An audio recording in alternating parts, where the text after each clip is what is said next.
치유하는 성서 읽기.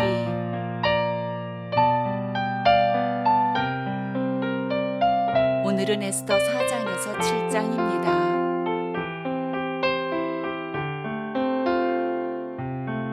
에스더 4장.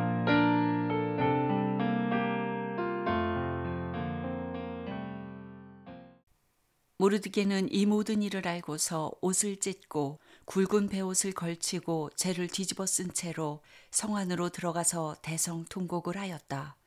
그런데 굵은 베옷을 입고서는 어느 누구도 대궐문 안으로 들어갈 수 없었으므로 그는 대궐문 밖에 주저앉았다.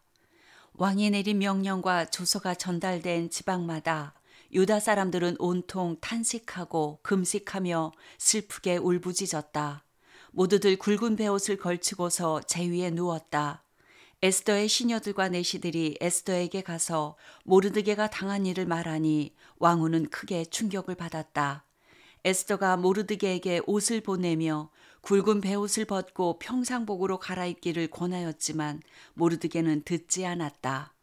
에스더는 왕이 자기를 보살피라고 보내준 궁전 내시 가운데서 하닥을 불러서 무엇 때문에 모르드게가 괴로워하는지 왜 그러는지 알아보라고 하였다.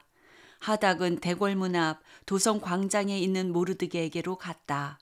모르드게는 자기에게 일어난 일을 처음부터 끝까지 하닥에게 모두 이야기하였다. 하만이 유다 사람을 모조리 없애려고 왕의 금고 출납을 맡은 관리들에게 주어 입금하겠다고 약속한 돈의 정확한 액수까지 밝혔다. 모르드게는 수산성에 선포된 유다 사람을 전멸시키라는 칙령의 사본을 하닥에게 건네주면서 에스더에게 그것을 보이고 설명하여 드리라고 하였다. 또한 모르드게는 에스더가 직접 어전에 나아가서 왕에게 자비를 구하고 최선을 다하여 자기 결례를 살려달라고 탄원하도록 하닥을 시켜서 부탁하였다. 하닥은 돌아가서 모르드게에게 들은 이야기를 에스더에게 전하였다. 에스더는 다시 하닥을 보내서 모르드게에게 이렇게 전하라고 하였다. 임금님이 부르시지 않는데 안뜰로 들어가서 왕에게 다가가는 자는 남자든지 여자든지 모두 사형으로 다스리도록 되어 있습니다. 이러한 법은 모든 신하들과 왕이 다스리는 모든 지방 백성들이 다 알고 있습니다. 다만 임금님이 금으로 만든 규를 내밀어서 목숨을 살려주실 수는 있습니다. 그런데 임금님이 나를 부르시지 않은 지가 벌써 30일이나 되었습니다. 하닥 일행이 에스더의 말을 그대로 모르드게에게 전하니 모르드게는 그들을 시켜서 에스더에게 다음과 같이 전하라고 하였다. 왕후께서는 궁궐에 계시다고 하여 모든 유다 사람이 겪는 재난을 피할 수 있다고 생각하십니까? 이런 때에 왕후께서 입을 다물고 계시면 유다 사람들은 다른 곳에서라도 도움을 얻어서 마침내는 구원을 받고 살아날 것이지만 왕후와 왕후의 집안은 멸망할 것입니다. 왕후께서 이처럼 왕후의 자리에 오르신 것이 바로 이런 일 때문인지를 누가 압니까? 에스더는 다시 그들을 시켜서 모르드게에게 이렇게 전하라고 하였다. 어서 수산에 있는 유다 사람들을 한 곳에 모으시고 나를 위하여 금식하게 하십시오. 사흘 동안은 밤낮 먹지도 마시지도 말게 하십시오. 나와 내 시녀들도 그렇게 금식하겠습니다. 그렇게 하고 난 다음에는 법을 어기고서라도 내가 임금님께 나아가겠습니다. 그러다가 죽으면 죽으렵니다. 모르드게는 나가서 에스더가 일러준 대로 하였다.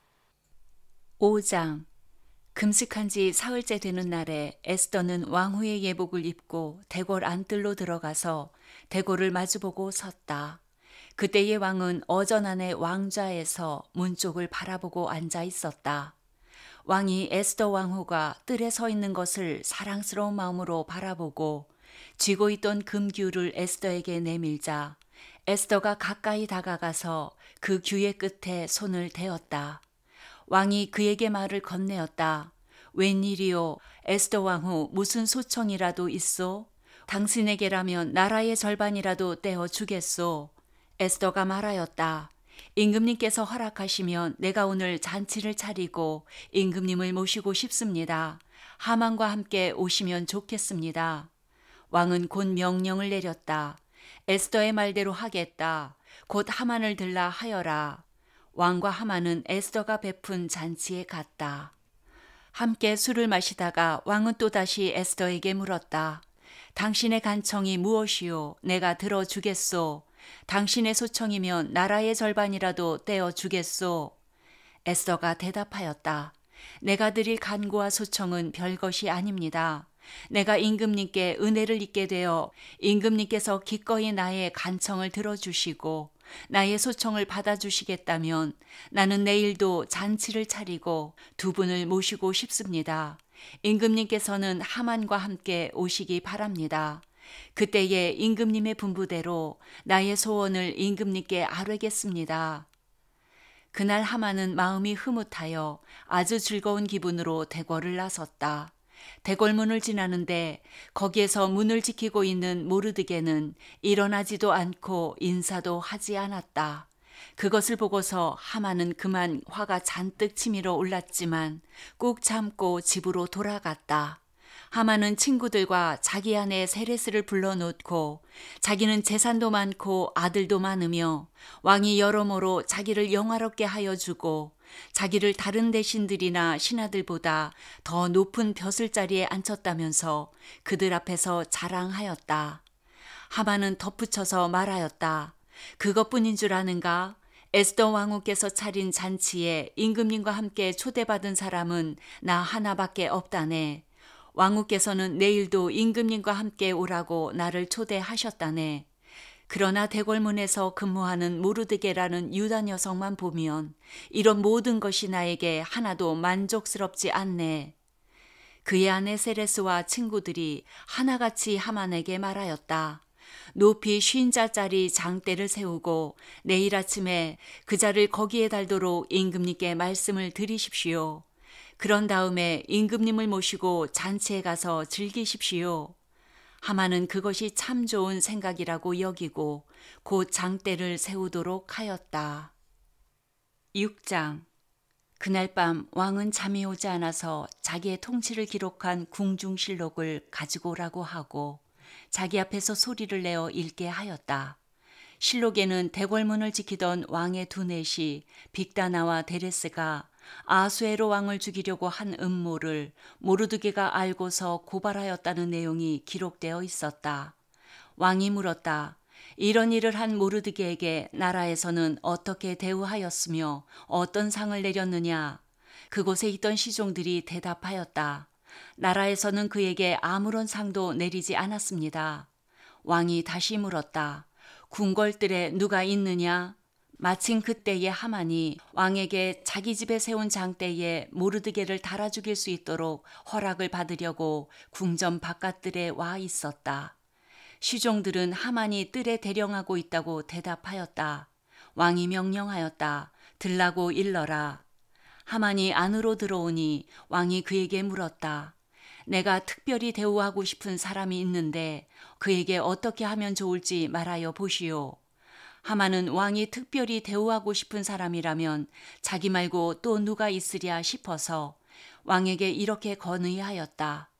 임금님께서 높이고 싶은 사람이 있으시면 먼저 임금님께서 입으시는 옷과 임금님께서 타시는 말을 내오게 하시고 그 말의 머리를 관으로 꾸미게 하신 뒤에 그 옷과 말을 왕의 대신 가운데 가장 높은 이의 손에 맡기셔서 임금님께서 높이시려는 그 사람에게 그 옷을 입히시고 그 사람을 말에 태워서 성안 거리로 지나가게 하시는 것이 좋겠습니다.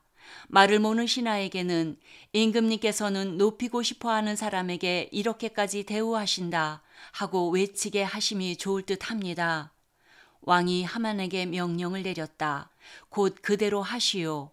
대궐문에서 근무하는 유다 사람 모르드게에게 내 옷과 말을 가지고 가서 경이 말한 대로 하여 주시오. 경이 말한 것들 가운데서 하나도 빠뜨리지 말고 그대로 하도록 하시오. 하만이 왕의 옷과 말을 가지고 가서 모르드게에게 옷을 입히고 또 그를 말에 태워 성안 거리로 데리고 나가서 임금님께서는 높이고 싶어 하시는 사람에게 이렇게까지 대우하신다 하며 외치고 다녔다. 그런 다음에 모르드게는 대궐문으로 돌아왔고 하만은 근심이 가득한 얼굴을 하고서 달아나듯이 자기 집으로 가버렸다. 하만은 아내 세레스와 모든 친구에게 자기가 방금 겪은 일을 자세하게 이야기하였다. 그의 슬기로운 친구들과 아내 세레스가 그에게 말하였다. 당신이 유다 사람 모르드게 앞에서 무릎을 꿇었으니 이제 그에게 맞설 수 없소. 당신은 틀림없이 망할 것이오. 말이 채 끝나기도 전에 내시들이 와서 에스더가 차린 잔치에 하만을 급히 데리고 갔다. 7장. 왕과 하만은 에스더 왕후가 차린 잔치에 함께 갔다. 둘째 날에도 술을 마시면서 왕이 물었다. 에스더 왕후, 당신의 간청이 무엇이요? 내가 다 들어주겠소. 당신의 소총이 무엇이요? 나라의 절반이라도 떼어주겠소. 에스더 왕후가 대답하였다. 임금님, 내가 임금님께 은혜를 입었고 임금님께서 나를 어여삐 여기시면 나의 목숨을 살려주십시오. 이것이 나의 간청입니다. 나의 결례를 살려주십시오. 이것이 나의 소청입니다. 나와 내 결례가 팔려서 망하게 되었습니다. 살육당하게 되었습니다. 다 죽게 되었습니다. 우리가 남종이나 여종으로 팔려가기만 하여도 내가 이런 말씀을 드리지 않을 것입니다. 그만한 일로 임금님께 걱정을 끼쳐 드리지는 않을 것입니다. 아수에로 왕이 에스더 왕후에게 물었다. 그 자가 누구요? 감히 그런 일을 하려고 마음을 먹고 있는 자가 어디에 있는 누구인지 밝히시오. 에스더가 대답하였다. 그 대적, 그 원수는 바로 이 흉악한 하만입니다. 에스더의 대답이 떨어지자마자 하만은 왕과 왕후 앞에서 사색이 되었다. 화가 머리끝까지 오른 왕은 술잔을 내려놓고서 자리에서 일어나 왕궁 안뜰로 나갔다. 하만은 왕이 자기에게 벌을 내리기로 마음먹은 것을 알고서 그 자리에 남아서 에스더 왕후에게 목숨만 살려달라고 애걸하였다. 왕이 안뜰에서 술자리로 돌아와 보니 하만이 에스더가 눕는 침상에 엎드려 있었다. 이것을 본 왕은 내가 집안에 왕후와 함께 있는데도 저놈이 왕후를 범하려고 하는구나 하고 소리쳤다. 왕의 입에서 이 말이 떨어지자마자 내시들이 달려들어서 하만의 얼굴을 가렸다. 그때에 왕을 모시는 내시들 가운데 한 사람인 하르보나가 말하였다. 하만이 자기 집에 높이 50자짜리 장대를 세워놓았습니다.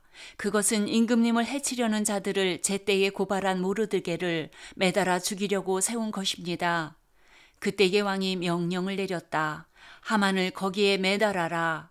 사람들은 하만이 모르드게를 매달려고 세운 바로 그 장대에 하만을 매달았다. 그런 다음에야 비로소 왕의 분노가 가라앉았다.